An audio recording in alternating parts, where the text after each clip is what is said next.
ओम श्री परमात्मने नमः। अथ श्रीमद्वाल्मीकीय बालकाण्डस्य द्वितीयः सर्गः। नारदस्य तु तद्वाक्यं श्रुत्वा वाक्यविशारदः पूजयामास धर्मात्मा सह शिष्यो महामुनिम्। यथावत् पूजितस्तेन देवर्षिर्नारदस्तथा आपृच्छैवाभ्यनुज्ञातः स जगाम विहायसम्। समुहूर्तं गते तस्मिन् देवलोकं मुनिस्तदा जगाम तमसा तीरं जाह्नव्यास्त्वविदूरतः। स तु तीरं समासाद्य तमसाया मुनिस्तदा शिष्यमाह स्थितं पार्श्वे दृष्ट्वा तीर्थमकर्दमम्। अकर्दममिदं तीर्थं भरद्वाजनिशामय रमणीयं प्रसन्नाम्बु सन्मनुष्यमनो यथा। न्यस्यतां कलशस्तात दीयतां वल्कलं मम इदमेवावगाहिष्ये तमसा तीर्थमुत्तमम्। एवमुक्तो भरद्वाजो वाल्मीकेन महात्मना प्रायच्छत मुनेस्तस्य वल्कलं नियतो गुरोः। स शिष्यहस्तादादाय वल्कलं नियतेन्द्रियः विचचारः पश्यंस्तत्सर्वतो विपुलं वनम्। तस्याभ्यासे तु मिथुनं चरन्तमनपायिनम् ददर्श भगवांस्तत्र क्रौञ्चयोश्चारुनिस्वनम्। तस्मात्तु मिथुनादेकं पुमांसं पापनिश्चयः जघानवैरनिलयो निषादस्तस्य पश्यतः। तं शोणितपरीताङ्गं चेष्टमानं महीतले भार्या तु निहतं दृष्ट्वा रुरावकरुणाङ्गिरम्। वियुक्ता पतिना तेन द्विजेन सहचारिणा ताम्रशीर्षेण मत्तेन पत्रिणा सहितेन वै। तथाविधं द्विजं दृष्ट्वा निषादेन निपातितम् ऋषेर्धर्मात्मनस्तस्य कारुण्यं समपद्यत। ततः करुणवेदित्वात् अधर्मोऽयमिति द्विजः निशाम्य रुदतीं क्रौञ्चीमिदं वचनमब्रवीत्। मा निषाद प्रतिष्ठान् त्वमगमः शाश्वतीः समाः यत्क्रौञ्च मिथुनादेकमवधीः काममोहितम्। तस्येत्थं ब्रुवतश्चिन्ता बभूव हृदि वीक्षतः शोकार्तेनास्य शकुनेः किमिदं व्याहृतं मया।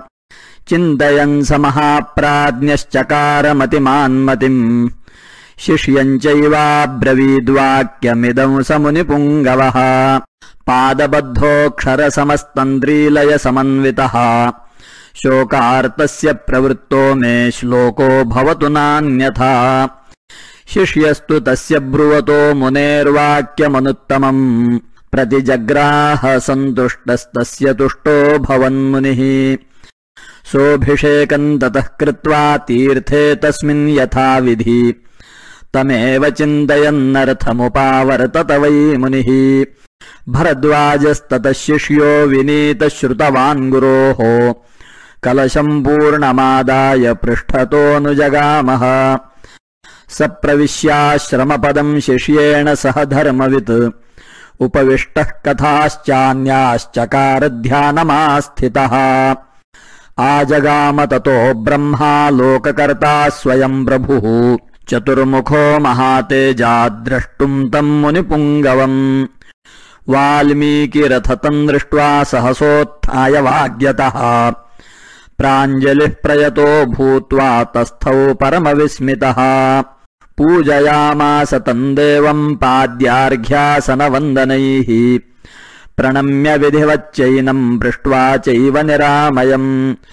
अथोपविश्य भगवानासने परमार्चिते वाल्मीकये चर्षये सन्दिदेशासनं ततः।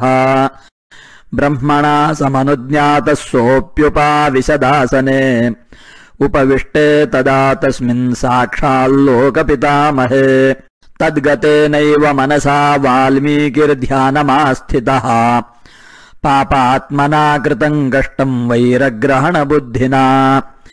यत्तादृशं चारुरवं क्रौञ्चो हन्यादकारणात् शोचन्नेव पुनः क्रौञ्चीमुपश्लोकमिमं जगौ पुनरन्तर्गतमना भूत्वा शोकपरायणः तमुवाच ततो ब्रह्मा प्रहसन्मुनिपुङ्गवम् श्लोक एवास्त्वयं बद्धो नात्र कार्या विचारणा मच्छन्दादेव ते ब्रह्मन् प्रवृत्तेयं सरस्वती रामस्य चरितं कृत्स्नं कुरुत्वमृषि सत्तमा धर्मात्मनो भगवतो लोके रामस्य धीमतः वृत्तं कथय धीरस्य यथा ते नारदाच्छ्रुतम् रहस्यं च प्रकाशं च यद्वृत्तं तस्य धीमतः रामस्य सह सौमित्रे राक्षसानां च सर्वशः वैदेह्याश्चैव यद्वृत्तं प्रकाशं यदि वारः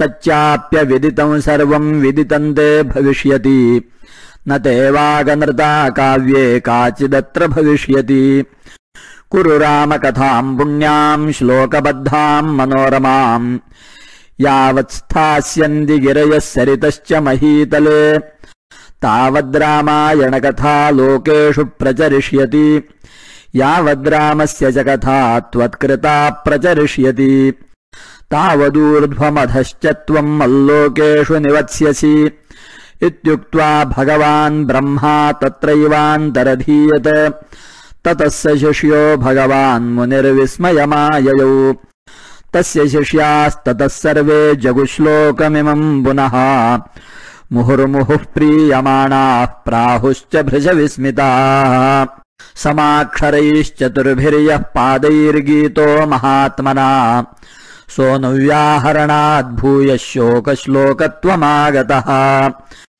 तस्य बुद्धिर्यञ्जाता महर्षेर्भावितात्मनः कृत्स्नं रामायणं काव्यमीदृशैः करवाण्यहम् उदारवृत्तार्थपदैर्मनोरमैस्तदास्य रामस्य चकार कीर्तिमान् समक्षरैः श्लोकशतैर्यशस्विनो यशस्करं काव्यमुदारदर्शनः तदुपगतसमाससन्धियोगं सममधुरोपनतार्थवाक्यबद्धम् रघुवरचरितं मुनिप्रणीतं दशशिरसश्च वधं निशामयध्वम् इत्यार्षे श्रीमद् रामायणे वाल्मीकीये आदिकाव्ये बालकाण्डे द्वितीयः सर्गः श्रीसीतारामचन्द्रार्पणमस्तु।